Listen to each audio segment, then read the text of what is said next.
Donc dans cette vidéo, je vais vous montrer comment overclocker un Intel Core i5 750 sur une carte mère Asus P7P55D. Donc première chose à faire avant d'allumer l'ordinateur, c'est de vérifier que vous ayez un système de refroidissement adapté et non celui fourni par Intel qui est insuffisant pour de l'overclocking. Donc ici par exemple, j'utilise un système de refroidissement de la marque Arctic Cooling qui est suffisant pour un overclocking.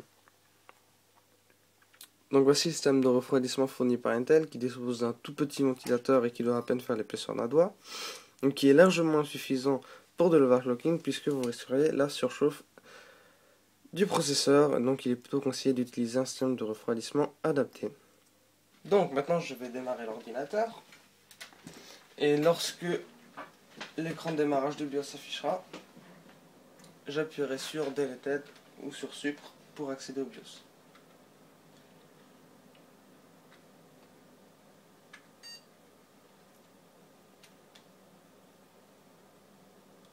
Voilà, j'appuie sur Supr pour accéder au BIOS.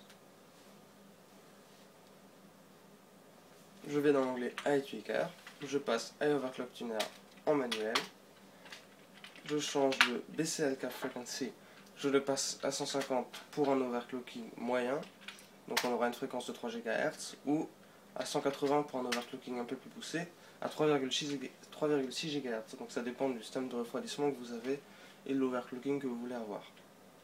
Ensuite pour la RAM, on peut la laisser en auto, des RAM Frequency, on peut le laisser en auto. Et voilà, c'est tout. Il suffit ensuite d'appuyer sur F10 pour sauvegarder et quitter.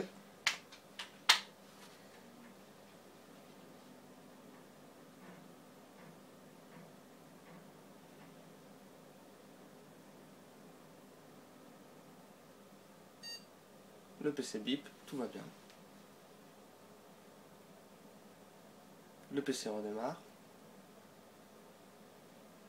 Voilà, maintenant que je suis dans Windows, je veux vérifier que mon overclocking est stable en utilisant par exemple OCCT pour stresser le processeur au maximum et iSuite pour vérifier les températures du processeur.